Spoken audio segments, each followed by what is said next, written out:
Bien, agradeciéndoles nuevamente que me permitan llegar hasta ustedes por medio de este sistema, pues para hacer una cápsula más, un comentario más sobre nuestro tema de prototipos y más que nada remontándonos como siempre a los antecedentes.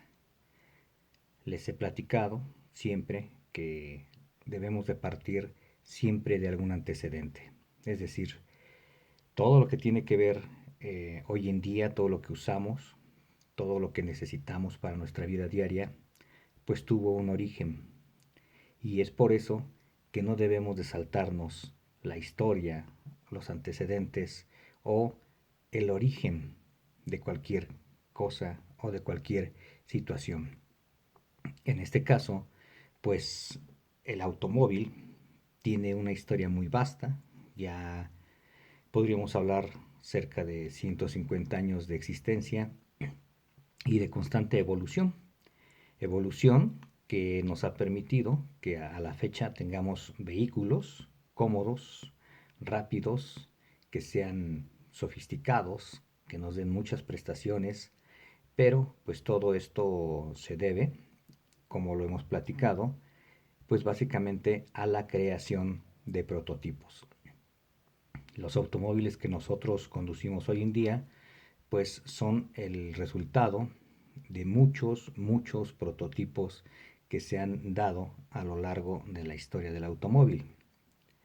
Eh, si recuerdan ustedes en alguna clase que tuvimos por allá de historia y precursores, pues platicábamos que en los años finales de los años 50, comienzos de los años 60, la General Motors tenía un ejército de diseñadores, es decir, tenía salones y salones llenos de respiradores, de dibujantes que se la pasaban todo el día haciendo bocetos, diseños. General Motors les pagaba por eso. Si esos bocetos iban a tener éxito, si esos bocetos se iban a llevar a la producción, pues no lo sabían, pero lo importante es que tenían ahí a los mejores diseñadores, los tenían pues cautivos, no los dejaban que se fueran a otra empresa con buen sueldo y bastaba con que uno de ellos tuviera un buen diseño para que se diera el resultado del sueldo de todos, ¿no? Y bien, la historia del automóvil surge con un vehículo monocilíndrico, recordémoslo. Un vehículo que prácticamente no era nada semejante a lo que nosotros conocemos hoy en día.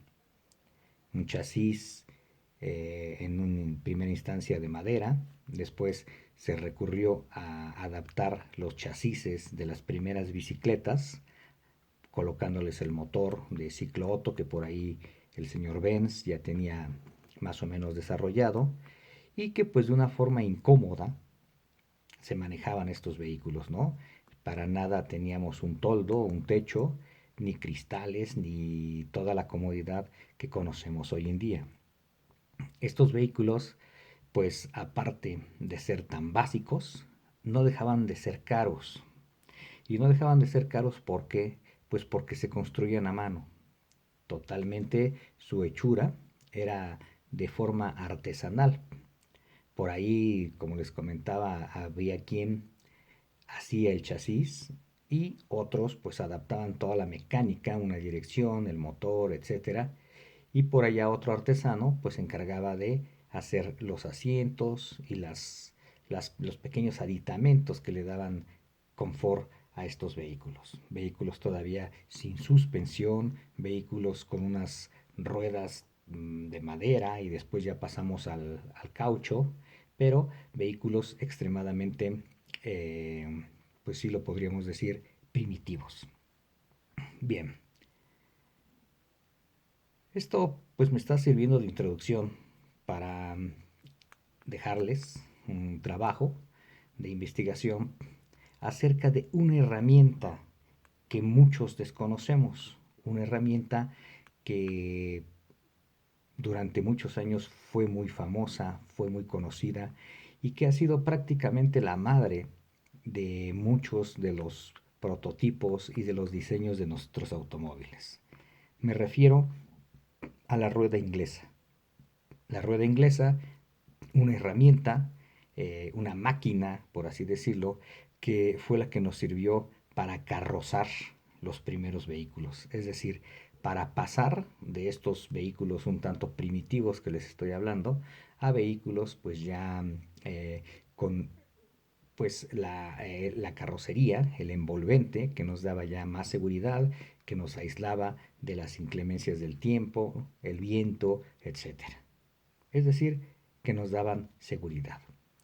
Gracias a esta herramienta que les pido por ahí que realicen su investigación y que me manden su cuartilla de su trabajo, pues nos hizo pasar de algo como lo que tenemos aquí, ¿sí?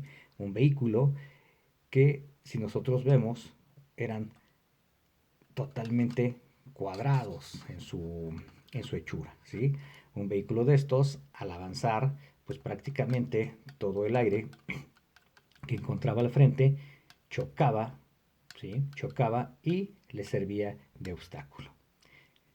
Si ya estos vehículos en sí eran vehículos lentos, pues al no tener nada de aerodinámica, que por aquel entonces no se sabía nada de aerodinámica, pues todavía lo eran más, ¿no?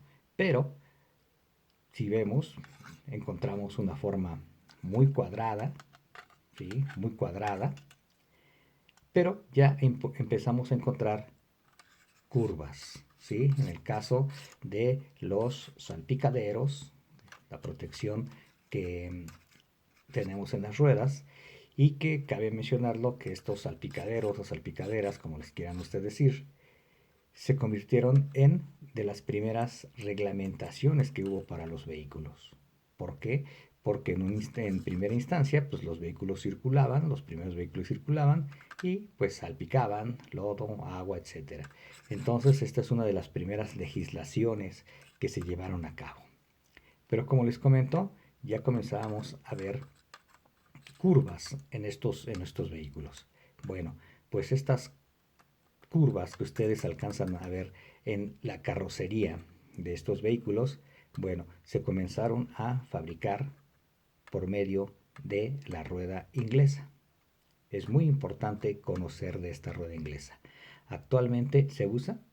Sí, sí se usa para todos aquellos que siguen construyendo lienzos para vehículos artesanales o personas que tienen por ahí eh, la inteligencia de crear su propio automóvil, siguen recurriendo a la rueda inglesa. Y bien, pues esto nos ha traído que pasemos de un vehículo, que ustedes se fijan, pues extremadamente ya antiguo, se pasó al diseño, ya después llegamos a esto. Si algunos de ustedes vieron esta famosa película de Ferrari contra Ford, Ford contra Ferrari, pues deben de ubicar, sobre todo ustedes ya como ingenieros, deben de ubicar este vehículo muy famoso, el Ford GT40.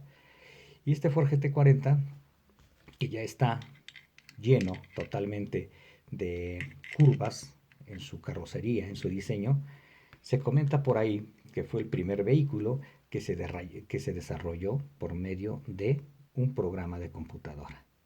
Obviamente estamos hablando de un programa de computadora muy, muy antiguo, porque el vehículo pues data de 1963, 1964, construido bajo un prototipo que ya existía de la marca Lola, pero lo que fueron sus entradas de aire, ¿sí? Y cómo conducir, ¿sí? Cómo conducir el aire para evitar menos arrastre, menos freno aerodinámico, se comenta que ya se llegó a hacer por medio de programas de computadora. Entonces, vean, para la construcción de este Ford GT40, cuántos prototipos de vehículos, cuántas pruebas se tuvieron que llevar a cabo para pasar de esto a esto que ustedes pueden ver. Les agradezco su atención y como les comenté en un principio, les pido que investiguen acerca de la rueda inglesa, pues para que ustedes también tengan ese conocimiento, esa noción y si algún día la llegaran a necesitar, pues sepan que existe ese tipo de herramienta, ese tipo de equipo para trabajar en prototipos.